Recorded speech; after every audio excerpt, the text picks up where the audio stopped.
मैं अभी अमेरिका की सांस्कृतिक राजधानी के नाम से प्रसिद्ध कुस्को नगर पहुंचा हुआ हूं। एंडीज पर्वत के तह में स्थित पेरू का एक बहुत खूबसूरत शहर। प्रत्येक अंश में पुरातनता दिखाई देने वाले नज़ारे। मैं अभी चारों ओर के शताब्दियों पुरानी इमारतों के बीच में स्थित प्लाजा मायोर चौक पर खड़ा हूं। यह एक बहुत ही विशाल चौक है। इस चौक के चारों ओर अनेकों शानदार गिरजाघर स्थित हैं। बाईं तरफ यह कुस्को कैथेड्रल दिख रहा है। उसके आगे कंपेनियन ऑफ जीसस चर्च है। इस प्रकार के अनेकों गिरजाघर। चौक के चारों ओर की लंबी इमारतों में वाणिज्यिक संस्थाएं स्थित हैं। स्पेनिश परंपरा की छज्जों वाली इमारतें, मेहराब और गोलाकार खंभों वाली इन सभी इमारतों के रूप बिल्कुल एक समान हैं। मुख्य रूप से रेस्टोरेंट्स, सोवेनिर की दुकानें, पर्यटकों के लिए लॉज, हॉस्टल आदि इन इमारतों में स्थित हैं। इस भोर सवेरे मैं एक बहुत ही शानदार नज़ारे का साक्षी बनने के लिए आया हुआ हूँ। अनेकों सड़कें इस चौक से आकर मिल रही हैं। चौक में पत्थर बिछाकर बनाए गए पथ, उनके किनारों पर टेक लगाकर बैठने के बेंच, घास के लॉन, फूलों के पौधे आदि। मैंने जिस प्रकार के सांस्कृतिक शहर का सपना देखा था वैसी ही एक जगह पहुंचा हुआ हूँ। आश्चर्य की बात यह है कि ये दिखने वाली सारी इमारतें पर्यटकों के उपयोग के लिए हैं। एक ज़माने में नगर की साधारण जिंदगी की भाग रही इमारतें आज पर्यटन मात्र के लिए उपयोग में लाए जा रहे हैं। समय अभी सुबह के 6:30 ही हुआ है, इसलिए इन बेंचों पर कोई दिखाई नहीं दे रहा है। थोड़ी देर और बीत जाने के बाद ये सारी जगह लोगों से भर जाएगी। दुनिया के विभिन्न देशों से आने वाले लोग। कुस्को अमेरिका की सांस्कृतिक राजधानी के नाम से प्रसिद्ध है। उसका एक कारण भी है। किसी ज़माने में कुस्को इनका साम्राज्य की राजधानी हुआ करती थी। बाद में स्पेनिश औपनिवेशिक काल के दौरान एक प्रमुख शहर के रूप में परिणमित हो गया।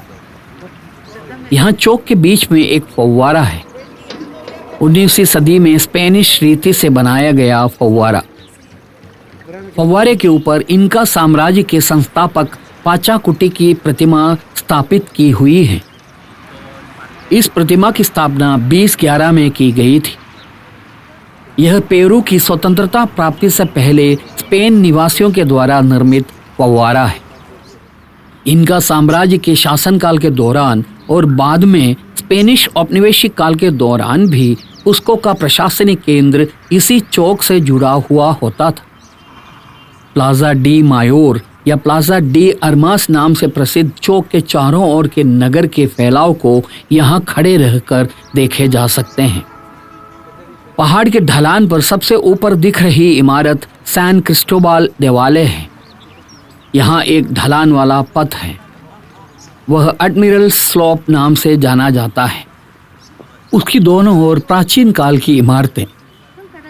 देखते देखते चौक के अंदर की ओर पर्यटकों का आना शुरू हो गया है। कुस्को हवाई अड्डे पर मेरे आकर उतरे हुए अभी 1 घंटा भी नहीं हुआ है। यहाँ खड़े होकर देखने पर एक बात साफ झलकती है। एंडीज पर्वत श्रृंखला के पहाड़ों के बीच एक तश्तरी के समान स्थित है कुस्को का प्लाजा डी मायोर। शहर के आवासीय क्षेत्र को उन पहाड़ों के ऊपर की ओर फैलते हुए देखे जा सकते हैं। आज के प्लाजा डी मायोर वाला यह भाग इनका साम्राज्य के आरंभ के दिनों में पहाड़ के ऊपर की विस्तृत खेतीहर जमीन हुआ करती थी। यह प्लाजा डी मायोर का एक देवालय है। स्पेनिश में कंपेनिया डी जीसस नामक देवालय। यह एक शानदार निर्मिति है। यह कुस्को कैथेड्रल है। चौक के सबसे प्रमुख देवालय यही है। बहुत ही विशाल निर्मिति। स्पेनिश औपनिवेशिक काल के दौरान इनका सम्राटों के महल स्थित रही जमीन पर बाद में इस देवालय का निर्माण किया गया था। गिरजाघर का विशाल दरवाजा खुला पड़ा है। गिरजाघर के अंदरूनी भाग को शूट करने के लक्ष्य के साथ मैंने अंदर प्रवेश किया। लेकिन सामने एक बोर्ड लगा हुआ है, अंदर कैमरा ले जाने की अनुमति नहीं है। गिरजाघर के सामने के भाग पर चौक से ऊपर की ओर उठा हुआ एक चबूतरा है। वहां पर बैकपैकर पर्यटकों के बड़े दल। ये कुस्को के विशेष एडवेंचर टूर वाला क्षेत्र है। जंगल से होकर यात्रा करते हुए पहाड़ पर पैदल चढ़कर 3-4 दिन के अंदर माचू पिचू पहुंचने वाली यात्राएं। कुस्को के समीप एंटीज पर्वत श्रृंखला में इनका संस्कृति के अनेकों अवशेष अभी भी बचे हुए हैं। ये हैं अडमिरल स्लोप नामक ढलाऊ पथ। प्रादेशिक स्तर पर यह क्यूवेस्टा डेल एडमिरांटे नाम से जाना जाता है। चौक के चारों ओर की करीब सारी इमारतों के एक आदिम खुरदुरा रूप है। वही रूप उनको और अधिक खूबसूरत बनाते हैं। चौक के प्रत्येक कोने पर इस प्रकार का एक रास्ता आकर जुड़ते हुए देखे जा सकते हैं। मैं अभी चौक के उत्तरी कोने पर खड़ा हूँ। यहाँ खड़े रहकर कुस्को कैथेड्रल, चौक से कुछ ऊंचाई पर स्थित उसके आंगन, नीचे पत्थर बिछाए हुए चौक, उसके बीच की हरियाली, चौक की सीमा पर चारों ओर स्थिर थाने खड़ी इमारतें, चौक से बाहर की ओर जाने वाली सड़कें आदि सब कुछ दिख रहे हैं। प्लाजा डी मायोर पहुंचने के इस प्रकार के अनेकों रास्ते हैं। स्कूल जाने वाले बच्चे, चौक पर बैठकर व्यापार करने की तैयारी के साथ निकले हुए लोग आदि चौक पर आते हुए दिख रहे हैं। देखते देखते चौक और उसके चारों ओर की सड़कें सजीव होने लगी हैं। यहाँ की जलवायु अभी बहुत ही शानदार है। अच्छी ठंड के साथ धूप से मिलने वाली सुखद गर्मी। 500 वर्ष के इतिहास लिए खड़ा चौक, अनेकों घटनाओं के साक्षी बने क्षेत्र। अभी समय 7 बजा है। अब होटल ढूंढना है।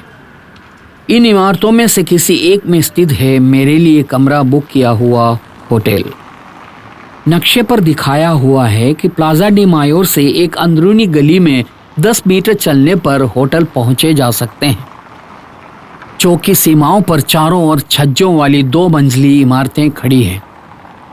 उनकी ऊपरी मंजिलें रेस्टोरेंट्स, होटल्स या हॉस्टल्स में तब्दील हो चुके हैं। इस तरह के होटल में एक रात ठहरने के कमरे का किराया 4000 रुपये होते हैं। मैंने भी उसी तरह का एक कमरा बुक किया है। उसका नाम होटल एल पेरेग्रिनो है। यह क्षेत्र अभी सजीव होना बाकी है। शाम होते ही छज्जे लोगों से भर जाएंगे। यह डेल मेडिनो नामक सड़क है, प्लाजा डी मायोर की तरफ आने वाली अनेकों सड़कों में से एक। इस सड़क पर कहीं है मेरा कमरा बुक किया हुआ हॉस्टल। दोनों तरफ की इमारतों में स्थित दुकानें अभी खुलने लगी हैं। स्पेनिश औपनिवेशिक शैली की इमारतें। ऐसे चलते जाने पर एक हॉस्टल का बोर्ड दिखा, हॉस्टल एल पेरेग्रिनो। मैं इसी हॉस्टल को ढूंढते हुए घूम रहा था। दरवाज़ा खुलने पर ऊपर की ओर जाती हुई सीढ़ियां दिखी। ये चढ़कर ऊपर पहुंचने पर वहां शायद रिसेप्शन होगा। मैं ऊपर चढ़ा। यह है रिसेप्शन। दीवार पर पेंटिंग्स टंगी हैं। एक गुफा के द्वार जैसे दिखने वाला रिसेप्शन। काउंटर पर एक महिला बैठी है। फोन पर बात कर रही थी तो भी उसने स्नेहपूर्वक मेरा स्वागत किया। चेक इन आदि से निपटने के बाद एक सेविका के साथ मुझे कमरे की ओर भेजा। 10 बजे से पहले कोई यहाँ चेक इन नहीं करता है। मैं 7 बजे ही पहुँच गया था, इसलिए नहाकर तैयार होने के लिए एक कमरे की व्यवस्था की गई है। कोई पत्ती डालकर उबाला हुआ पानी, चीनी और ब्रेड लाकर रखे हैं। यह कॉम्प्लीमेंट्री है। यह 3 बेड वाला एक कमरा है। यहाँ आराम कर सकता हूँ। मेरे लिए आवंटित कमरा 10 बजे दिया जाएगा, लेकिन तब तक का इंतज़ार किए बिना अपना बैग काउंटर पर देने के बाद मैं फिर सड़क पर निकला। अभी समय 9 बजा है। सड़क सजीव उठी है। करीब सारी दुकानें खुल गई हैं। पर्यटकों को कैनवास करने के लिए टूर एजेंट्स भी सड़क पर निकले हुए दिख रहे हैं। चौक की सीमाओं पर स्थित इमारतों की ये गलियारे बहुत खूबसूरत है। मुझे इस बात की शंका है कि एक भारतीय के सामान्य सौंदर्य संकल्प के आधार पर इन्हें खूबसूरत कह सकता हूँ कि नहीं। ये सारी इमारतें विरासत और पुरातनता के गौरव हैं। इतिहास के बीतते दिनों के साथ फीके पड़े रंगों वाली इमारतों की अपनी एक अद्वितीय सुंदरता है। दुनिया के सामने कुस्को इन्हें इसी प्रकार प्रस्तुत कर रहा है। ये देखने के लिए ही दुनिया के हर कोने से लोग यहाँ आते रहते हैं। दुनिया भर के ऐतिहासिक नगरों को इसी प्रकार उनकी अद्वितीयता के साथ कायम रखे जाते हैं। इमारतों के अंदर पर्यटकों को सुविधा देने की संस्थाएं, करेंसी एक्सचेंज, टूर बुक करने के दफ्तर, ट्रकिंग और पर्वतारोहण के उपकरण बेचने की दुकानें, स्मारक विपणन केंद्र आदि हैं। उनमें साहसिक यात्रा पर जाने वालों के उपकरण ही करीब सारी दुकानों में बेचे जा रहे मुख्य उत्पाद हैं। सारे उत्पाद महंगे हैं। यहाँ बीच में एक सड़क है, प्रादेशिक स्तर पर कैले प्लेटरोस नाम से जाने जाने वाली सड़क। अंग्रेजी में इसका अर्थ सिल्वर स्मिथ स्ट्रीट है। प्राचीन काल में यहाँ चांदी के उत्पाद बनाने वाले कारीगरों का मोहल्ला हुआ करता था। यह भी प्लाजा डी मायोर से आकर मिलने वाली एक सड़क है। स्पेन निवासियों ने ही प्लाजा डी मायोर तक पहुंचने वाली अनेकों सड़कों और उनकी दोनों ओर 2 मंजिली इमारतों की रूपरेखा तैयार करके उनके निर्माण भी किए थे। यह डेल मेडिनो नामक सड़क है। उसके किनारे पर भी पर्यटकों को लक्ष्य करके अनेकों दुकानें हैं। हर सड़क पर लोग बहते से जा रहे हैं। पर्यटकों की इतनी प्रचुरता लिमा में नहीं थी, लेकिन यहाँ वह देखे जा सकते हैं। यह प्रादेशिक स्तर पर पोर्टल एस्पिनार नाम से जाने जाने वाली सड़क है। अंग्रेजी में इसका अर्थ स्पेन पोर्टल है। इन जगहों से होकर ऐसे चलते रहना एक मजेदार अनुभव है। हर तरफ पुरातनता को बरकरार रखने वाले नज़ारों वाला नगर उन्हें पैतृक अद्वितीयता और स्वच्छता के साथ संरक्षित कर रखा है।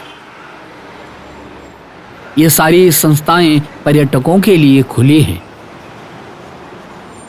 मुझे लगा कि पुरातनता की ओर का पर्यटन यही है। यह एक अन्य प्राचीन देवालय है। मैं थोड़ी देर पहले जब प्लाजा डी मायोर पर खड़ा था तो इसकी मीनार देखी थी। बसलिका ऑफ ला मर्सिड नामक एक छोटा बसलिका। इसमें एक कॉन्वेंट और 2 कैटाकॉम्स हैं। यहाँ दिख रहे करीब सारे देवालयों के तहखानों में सदियों पुराने कैटाकॉम्स अथवा कब्रिस्तान होते हैं। यह बैंडा स्ट्रीट नामक सड़क है। बसत बसलिका का एक भाग एक बड़े किले के समान लग रहा है।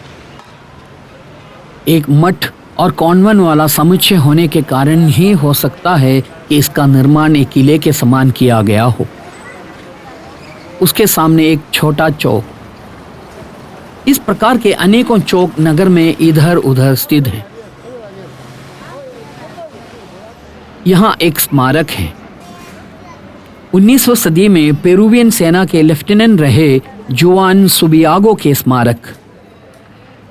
1879 के प्रसिद्ध ऐतिहासिक पैसिफिक युद्ध में चिली के विरुद्ध साहस के साथ लड़े वीर योद्धा थे जुआन। बेसिलिका ऑफ ला मर्सिड के सामने की मुख्य चौक यही है। वहां से अनेकों सड़कें अलग अलग दिशाओं की ओर जाती दिख रही हैं। वो सारी अन्य चौकों से जाकर मिलती होंगी। यह मार्क्यूस स्ट्रीट है। प्रादेशिक स्तर पर कैले डेल मार्क्यूस नाम से जानी जाती है। इन सड़कों पर दिखने वाले लोगों में एक बड़ी संख्या पर्यटकों की है। सड़क की दोनों तरफ दिख रही इन इमारतों में अनेकों होटल स्थित हैं।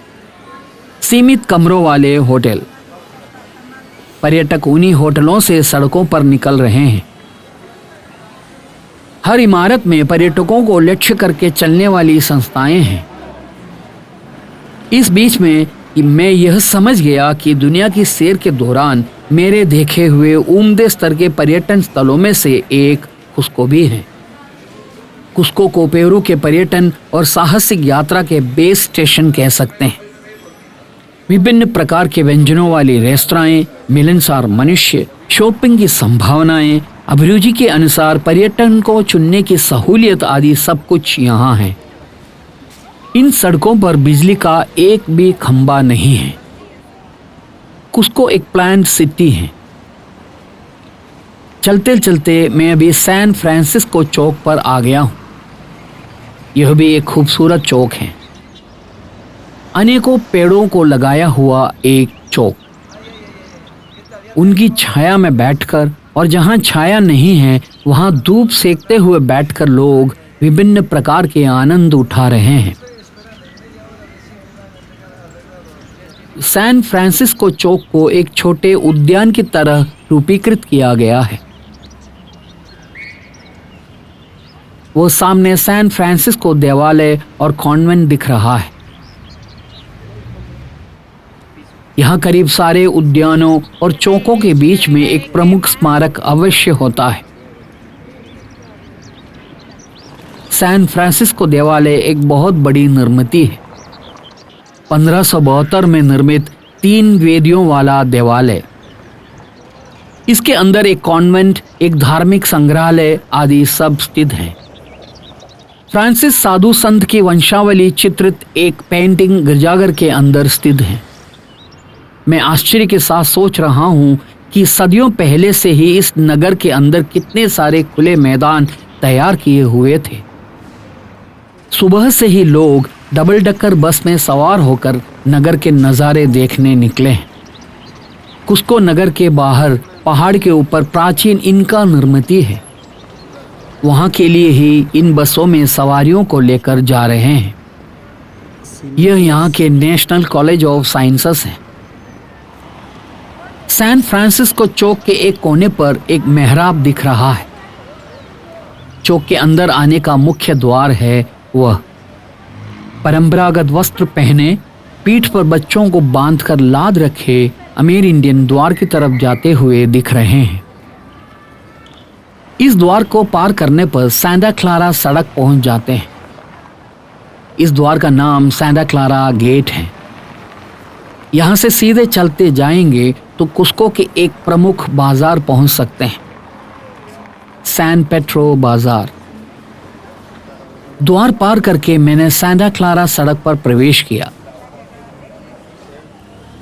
आगे बढ़ने पर सामने बाईं तरफ ऊंची मीनार के साथ सैंटा क्लारा चर्च दिख रहा है। उसके आगे सैंटा पेट्रो देवालय दिखाई दे रहा है। उसके भी आगे पहाड़ के ऊपर की ओर कुस्को नगर फैलता हुआ दिख रहा है। वह नगर के कम आमदनी वाले लोगों और गरीबों के आवास स्थल हैं। यहाँ से देखने पर आश्चर्य होता है कि उस पहाड़ के ऊपर लोग कैसे पहुँच पाते होंगे। सैंटा क्लारा सड़क पर अभी लोगों का सैलाब उमड़ रहा है। मैं इस सोच में पड़ गया हूँ कि न जाने ये लोग कहाँ जा रहे होंगे। रास्ते के किनारे की दुकानें इस प्रकार से रंगीन दिख रहे हैं। गहरे रंगों वाले कपड़े, ऐसे कपड़ों से ही अमीर इंडियन आदिवासी समूह और बस्तिसो नामक संकर जाति वाले परिधान सीते हैं। इनका परंपरा को अपनाने वालों को भी सड़क पर देखे जा सकते हैं। आदिवासी जिंदगी से संबंधित पेंटिंग के साथ एक बंदा मेरे पास आया। सारे चित्र इनका संस्कृति एंड इस आदिवासी जिंदगी आदि को दर्शाने वाले हैं। यात्रा के दौरान वो सब खरीद कर साथ में ले जाना मुश्किल होने के कारण मुझे उस बंदे को निराश करना पड़ा। यह है सैंटा क्लारा गिरजाघर। यहाँ 1 वर्ग किलोमीटर के अंदर 10-12 गिरजाघर होते हैं। सड़क पर पर्यटकों की भीड़ बढ़ती जा रही है। कुस्को आने वाले पर्यटकों में अधिक बैकपैकर्स होते हैं। 5 स्टार होटल में रहकर नियमानुसार पर्यटन से जुड़ने वाले लोग यहाँ अधिक नहीं होते हैं। कुस्को बैकपैकर्स की मनपसंद जगह है। सड़क के किनारे उनकी प्रतीक्षा में बैठे नुक्कड़ व्यापारी, उनमें फल, उबले हुए अंडे, भुने हुए मांस आदि बेचने वाले भी हैं। अभी मैं सैन पेट्रो प्लाजा पहुंच गया हूं। प्लाजा सैन पेट्रो नामक यह विशाल चौक एक गिरजाघर के सामने स्थित है। यहाँ किसी भी चौक की एक तरफ एक गिरजाघर तो होता ही है। वह चौक उस गिरजाघर के नाम से जाना जाता है। सैन पेट्रो चौक की बाईं तरफ टीन के छत वाली एक बड़ी इमारत है। वह सैन पेट्रो मार्केट है। मैंने पढ़ रखा है कि यह कुस्को के सबसे प्रमुख शॉपिंग सेंटर है। अब उस मार्केट के नज़ारों की ओर जाना है।